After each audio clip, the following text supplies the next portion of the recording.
तो क्या आपने कभी सुना है कि स्कूल के स्टाफ रूम में भी भूत रहते हैं?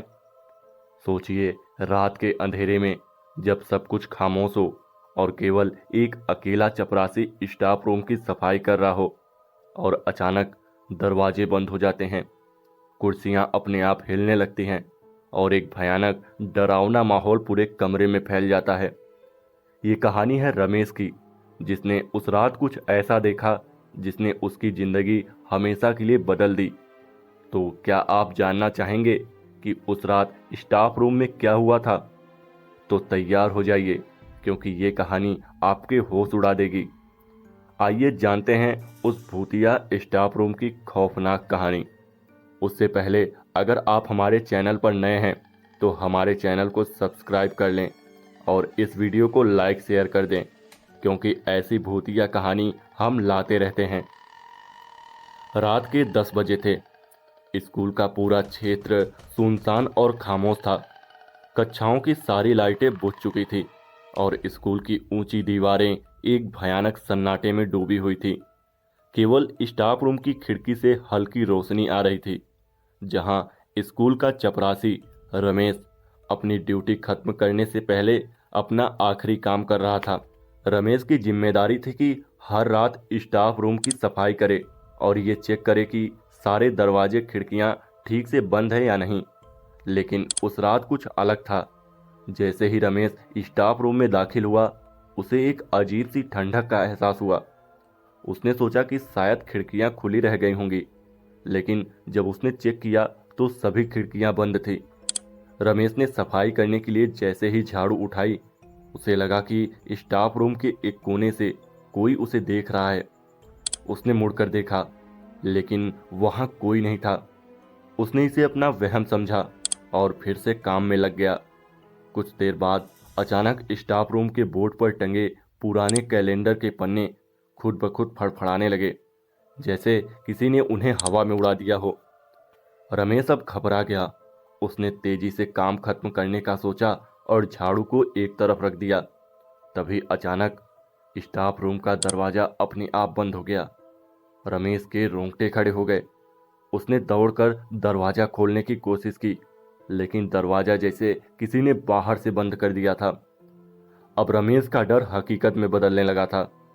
उसने जोर जोर से दरवाजे को पीटना शुरू कर दिया, लेकिन कोई आवाज सुनने वाला नहीं था। तभी स्टाफ रूम के टेबल पर रखी कुर्सियां अचानक से खिसकने लगी। कुर्सियां अपनी जगह से उठकर रमेश की तरफ बढ़ने लगी, मानो कोई अदृश्य शक्ति उन्हें हिला रही हो। रमेश का दिल अब जोर जोर से धड़कने लगा। उसने अपनी टॉर्च निकाली और इधर उधर चमकाया, लेकिन टॉर्च की रोशनी भी अचानक से कमजोर पड़ गई। वो कुछ भी नहीं देख पा रहा था। सिर्फ उसे अपनी ओर बढ़ती कुर्सियों की आवाज सुनाई दे रही थी।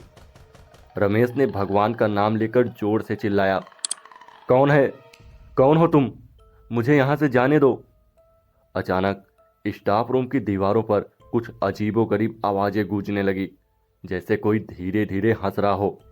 वो भयानक हंसी सुनकर उसके हाथ पैर कांपने लगे। उसने अपने कानों को ढकने की कोशिश की, लेकिन वो आवाजें और भी तेज हो गई।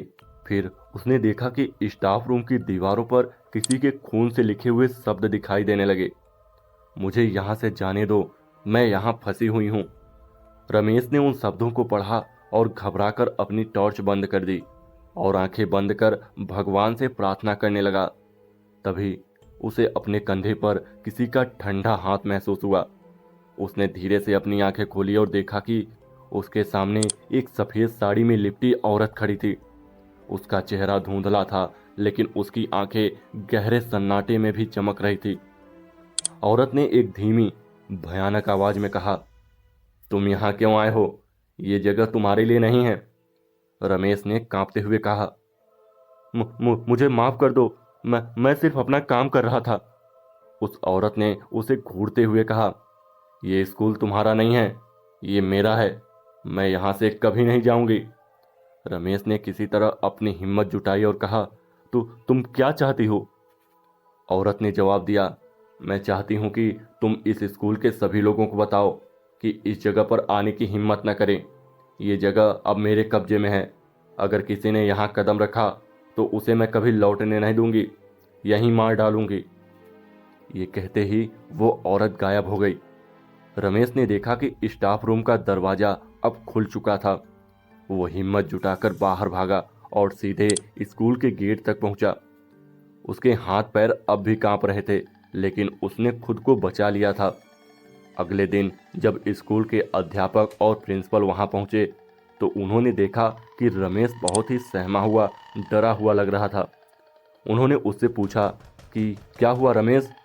तो उसने पूरी कहानी कह सुनाई। प्रिंसिपल और अध्यापकों ने फैसला किया कि वो स्टाफ रूम को अब बंद कर दिया जाएगा, किसी को भी वहां जाने की इजाज़त नहीं होगी।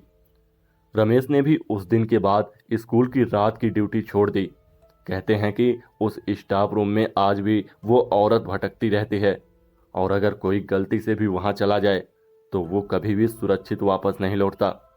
और इस तरह स्कूल का वो स्टाफ रूम हमेशा के लिए बंद कर दिया गया और उसकी चाबी हमेशा के लिए खो दी गई।